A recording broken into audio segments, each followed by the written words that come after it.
I use this analogy with a lot of back patients when they have like sciatic issues and nerve compression and things like that. It is always easier to put out a forest Mhm. fire before it gets going by preventing That's it. good. Yeah. Once the thing's ablaze, it's going to take a lot more effort, a lot more resources. Pain isn't just about one joint, one injury, or one bad day. It's your body asking for attention, and the right guidance can change everything. Welcome to the Optimal Health Guide. I'm your host, Michael, and I'm here with the Optimal Health Guide, Josh Vance. Hey, Josh, how's the week been going for you? Oh, it's been in a full week and lots of ups and downs. Yeah, I hear you. My family, we were traveling quite a bit, so we logged quite a few hours on the road. So, well, today we're going to be talking about a question that I would imagine a lot of people wrestle with. When is it actually time to get help? They may be listening to our conversations thinking like, "Oh, I've had something like that before." But I'd imagine, and we've even had some of this conversation before, a lot of times guys in particular might put that off even longer. A lot of people don't come in right away. They wait, they push through whatever it is that they're facing. They hope that it just eventually goes away. And sometimes that works, but a lot of times it can lead to a longer and more frustrating recovery. So I'm really hoping that you can speak to that one. Before we jump into the conversation, we are allowing for viewer submissions. It's funny, I don't know if you heard or not, Marin had mentioned it to you, but we've been spammed by some bot that was like using this form and trying to submit gibberish to us. And so I think we had something like 220 form submissions over the course in 2 days. So those are not the kinds that we're looking for. We're looking for real questions from real people like you listening in. And so we would love to hear from you. If there's something that you're dealing with or a question that you've been trying to figure out, we'd love to hear it. We're using those to be able to help shape future episodes. So there's a really good chance we will be able to speak directly into what it is that you're navigating. All right, here we go. When is it time to actually come visit the physical therapist? So, what are some of the early signs that people shouldn't ignore and should then consider seeing a physical therapist? Okay, so that's a good question. And I think a lot of people should ask themselves that because oftentimes they don't and they wait. I think there's several different answers to that, but one is that pain isn't improving. We've got some pain somewhere. It could be the shoulder, the knee, the hip, wherever, and it's not improving. We've done a few things. It's been there. We've waited, thinking, okay, it's gonna go away, but it's continuing to nag and limit you and be a nuisance. That is definitely one time that would be absolutely appropriate to go get it looked at and get a little help with it. Yeah, I hear you. I feel like I fit directly into that one right there, where I might have something going on and like I need to track to see is there some kind of difference that's taken place there. Most of the time, it does seem to go away. It's not something ongoing that I've had to deal with. What else? You said you might have a few others. Yeah, another one would be, things interfering with daily life. Okay, so, it could be the pain, but it could also be something else. Maybe it's dizziness, vertigo, balance. Maybe we've fallen. Maybe it is just pain, but it's interfering with your ability to do the things that you need to do during the day. That might be taking care of your kids or grandkids or Yeah. walking to the grocery store. It could be a lot of different things. You can kind of fill in the blank. But if it's limiting your ability to do things, well, that's not good. It's time to get some help to and be able to handle it so that you can get back to doing those things. So that loss of function, be it from, whatever cause. And I hear from people all the time about, well, this isn't anything major compared Yeah. to so and so who can't walk or whatever, but it Hmm. is significant enough for you. So go get it checked out, get some help. Yeah. Well, I like how that's different too, Josh, that you're putting other motivators in front of our listeners that if you're not able to do some of the things that you want to do, it's not just so much about what is the pain and maybe even rating it on a scale of 1 to 10, but if there are some things that you want to or wish to be doing that are now being prevented from, that's really, really helpful. I could see where that would be a greater motivator than my pain for me personally. I'd imagine there might be other listeners feeling that same thing too. What Absolutely. else? What Absolutely. else? Did you have another one? Yeah, one more. Numbness, tingling, weakness. Those are some pretty significant things that Yeah. suggest possibility of some nerve involvement, which can come from a lot of different things as we've talked about. But those Yeah. would also be some things that you don't want to ignore, partly because they're easier to deal with if we deal with it sooner than later. Yeah. But those are just kind of some potential bigger things that need to be addressed. And we don't want to wait too long before, because that can cause further injury to said structures over Yeah. time, which can then cause more impairment and limited Yeah. function and so on and so forth, depending on the severity of it. That's great. Let's drill down into that one just a little bit further. It was off call a week or two ago. I was mentioning to you, oh, funny, here we are talking about numbness and tingling. And I'd woken up and two of my fingers had been numb and tingly that day. And I thought, oh no, is this, I'm hearing your optimal voice in my head. Like, what should I do here? And, what I later on figured out is I thought that it had to do with the position I was sleeping in. And yeah, sure enough, within a day, it was gone. But take that maybe case that I'm laying out there and point out like how things could go worse. Let's say that it didn't get better and it continued. Now I'm like third, fourth day, I'm still dealing with that. Speak to that. And then I think I'm especially interested in how it could get worse if I ignore this. Okay. So they, obviously nerves have blood flow. Certain positions, we can get what we call ischemic injury to the nerves, which are, I would say, lesser severity if we're talking about the continuum, but from not enough blood flow. Maybe you pinched it temporarily because of positioning. It may be that you slept on it wrong. It may be that you've been leaning on it too much for a long period of time. Some of the classic things are some people that they fall asleep or they're intoxicated and they're in a prolonged position for a long time Yeah. with pressure on Yeah. the nerve. Well, that can cause some injury too, which could, if they're there for several hours, could certainly cause more significant injury than, 15, 20 minutes. Usually our body's going to kind of wake us up and tell us, hey, move, get off me. Well, those are some things to consider, but let's take that down the road. Let's say we had that continue for a period of time, maybe, on and off is not an unusual thing. Maybe one night we Uh-huh. feel it, one night we don't, and then a couple nights we do, and then we don't, but maybe it persists for 2, 3, 4 weeks. Okay, you may have something more significant going on, and it can come from a lot of different places, as we've talked about it. But certainly the elbow is not an uncommon thing when we're talking about numbness and tingling in those fourth and fifth fingers, but it can also be coming from the neck.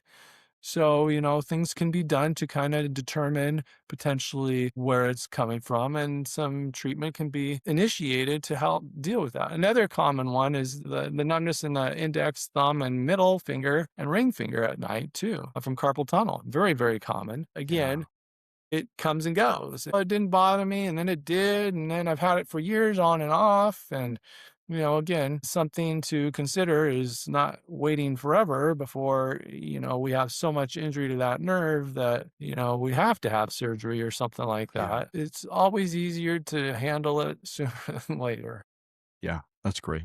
Well, let's springboard off of that last example, the carpal tunnel and the numbness and tingling you described in the thumb and then a few of the fingers. Let's say that it comes and it goes. Why is it that some people maybe would wait weeks or even months for getting help? I can kind of think that like they're like, well, it's getting better, or maybe it's not. Take that, and then of course you can broaden it to all kinds of other topics. But I think with that one on the table, push that a little bit further. Yeah, I think most people just feel like it'll go away. I probably just slept on it wrong, or this is a transient thing. And it could be back pain or whatever. Oh, I probably just tweaked it. I probably slept wrong in the back, or, maybe my knee's hurting, I might have just twisted on it, or it'll go away. We want to always think that it'll just go away over time. And oftentimes it totally does, and we're fine. I've had that happen plenty of times, but then there are plenty of times where it doesn't too. Okay. But I think that's one common reason because, it'll just go away and I'll be fine. Yeah. Another Yep. I real totally common hear you. one is, man, I'm busy. I don't have time to deal with this, and that's kind of my own thing. Life is busy. Things are going 100 miles an hour. There's no good time to have to get treatment for something. It doesn't Yeah. matter if it's maybe a dental cleaning or Yeah. something more significant. Taking the time out of going to work and scheduling an appointment and going there. And if you have follow-ups and various things, it's time consuming and it eats up your valuable time. Yeah, I hear you. I relate to that one quite a bit. It just seems like there's always a project around the corner, and like, well, if we weren't doing this, then maybe I would give a little bit more attention. So I can totally see that in a variety of busy schedule scenarios. Exactly. I think another pretty common one is more having to do with fear, though. Yeah. I'm not sure what this is. It doesn't look good to me. I really don't have a clue, but I'm Yeah. afraid that it might be really bad. Or I'm afraid that, I'm going to have surgery. Or I'm afraid that, maybe physical therapy can't help. Mm. Or I'm afraid of, how much this is going to cost, or all those different Yeah, kinds you're of right. fears of whatever. I mean, it gets in the way. Yeah, that's interesting. When you first brought up fears, I was thinking, oh, yeah, I could see that where like sometimes it's easier to live in denial than confront the facts. But you're right. Like there are a lot of springs off of that, whether it's like the financial cost, the time investment that's involved. I think that's really helpful the way that you rounded out that fear side of things. Anything else before we turn to the next question? Yeah, I think one other thing is sometimes people just don't understand what physical therapy can help them with. Yeah. Maybe a point to that would be a minute ago, I mentioned vertigo and Hmm. dizziness. Well, it's not an uncommon thing to deal with. And there's a lot of different causes, obviously, but some of Hmm. that can be handled with physical therapy. So, they don't understand what physical therapy can do. I mean, I think another thing is, and I've heard this plenty of times, well, I tried physical therapy and it didn't work. Yeah. Okay. Well, so then I want to ask a lot of questions. Well, what did you do? And, Yes. how long? There's a lot of different answers. But the reality is sometimes maybe it just wasn't the right place for you. Or, Exactly. they didn't communicate well enough or whatever it may be. Because I've seen physical therapy help people where it didn't help in the past. So, having misunderstandings of what physical therapy can actually help with. And Yeah. I've even heard plenty of people say, "Man, I was really surprised. I didn't think you were gonna be able to help with this." And Yeah. then I kinda laughed to myself a little bit Yeah. and chuckled, Sure. but it makes me feel good. It's like, "Man, we could really help you and, get you better with this." And they kind of doubted us. So Yeah. I actually kinda like those cases. I could see that. And I'm thinking too, with the toolkit of experience and expertise that you have, I can imagine. I mean, there's really nobody else in Central California, really in a lot of California, that can do what you're doing. All the manual, physical therapy that you're providing, let alone all of the diagnostic tools that you bring to the table. So I could see that scenario play itself out quite a bit where somebody went somewhere else, it didn't work for them. You've got a source of you got a set of means to be able to go about that could really bring help to somebody. Anything on that before we jump to the next one? No, that's Okay. really about it. Yeah. What about this? What's the difference then between early intervention and waiting until things get worse? Well, with early intervention, it's always I use this analogy with a lot of back patients when they have like sciatic issues and nerve compression and things like that. It is always easier to put out a forest fire before it gets going by preventing That's it. good.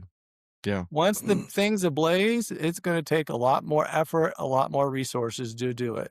And people really get that when it comes to the nerves because 'cause they're highly sensitive, they're highly irritable. Point being, if you wait for a prolonged period of time before you go get the help, there's a lot of different things that kinda can go wrong, if you will, in the sense of the Hmm. severity of the injury may be significantly worse.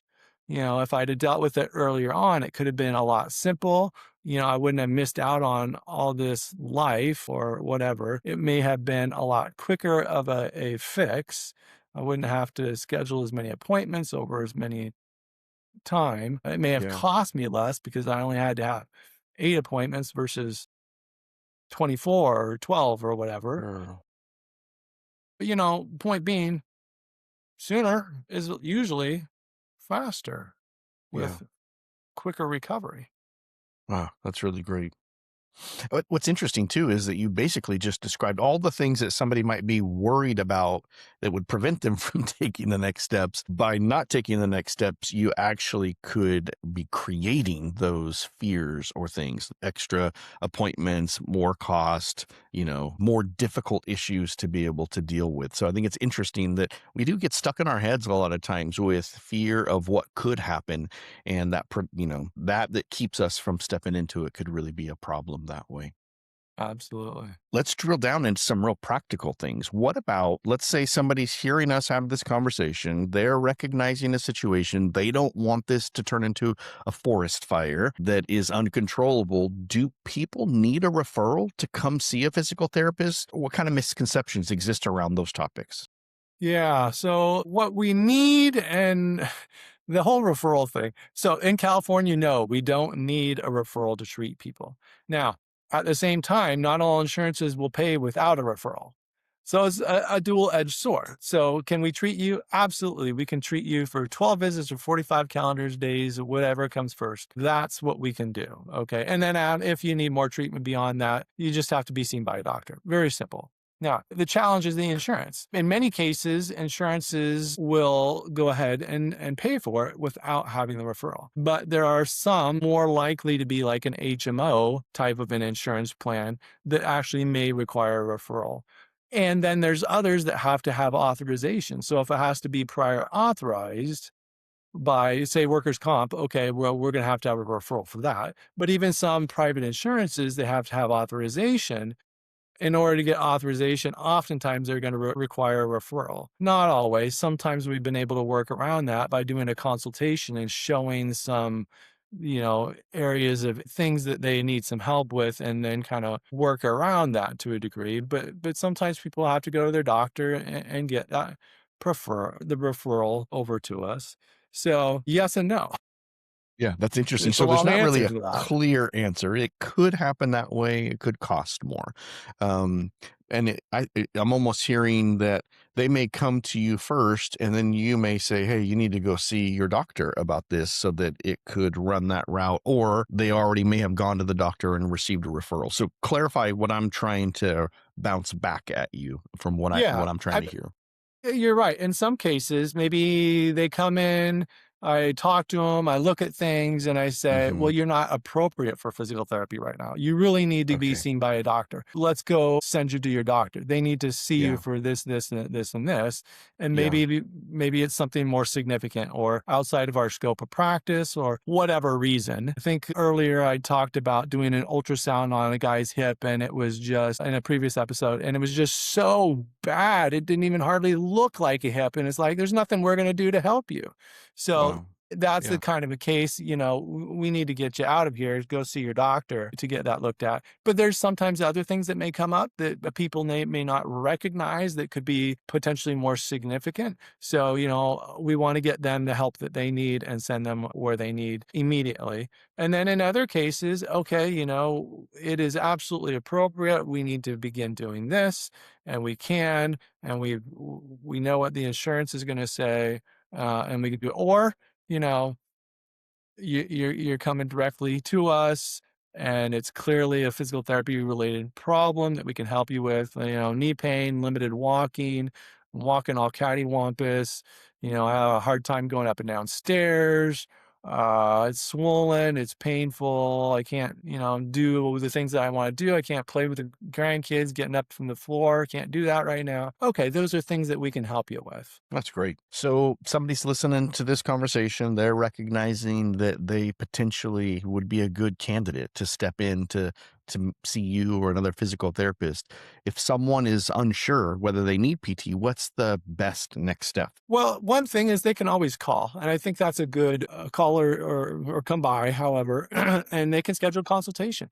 And we'll do a consultation. Basically, what I'm going to do is I'm going to kind of do a screening and do a talk to you, find out what the issue is, and do a screening. And at that point, we're going to kind of look at a few different things and discuss what you're wanting to get from it. And I'm going to tell you whether or not this is appropriate and if it's something that we can help you with. And if it's something we can help you with, I'll tell you. And if it's something that we can't help you with, I'm going to tell you what and why and maybe what you need to do, be it seeing somebody else or whatever the different reasons could be with that. But that way, it's absolutely clear if you're going to be able to get that help that you're looking for. So, if you're unsure, that would be one way. Another possible way would be, if you're seeing your doctor, you can say, "Hey, I've got this issue. I'm considering physical therapy. I think that it might help. What do you think?" Yeah, it's great. Good and simple first step too. So I appreciate you giving some clarity to that and painting a picture of what somebody might do with it. So, well, as you can hear from our conversation, waiting it out oftentimes makes recovery takes longer, not shorter. So if you're dealing with something that isn't improving or you're just not sure what's really going on, the best next step is getting some clarity. So you can start that process, like what Josh mentioned, with a free consultation at Vance Physical Therapy. It's a simple conversation to help you understand what's happening and what your best options are. You can find that at our website at vancept.com/free dash consultation. We'll put that link in the notes for you because the goal isn't just to be able to treat the pain, but to help you to be able to experience the optimal health that you were created for. So thanks again, Josh, for the conversation. Thanks for the wisdom that you're bringing to us and the guidance that you're bringing. Thanks, listeners, for joining in. We'll see you next time.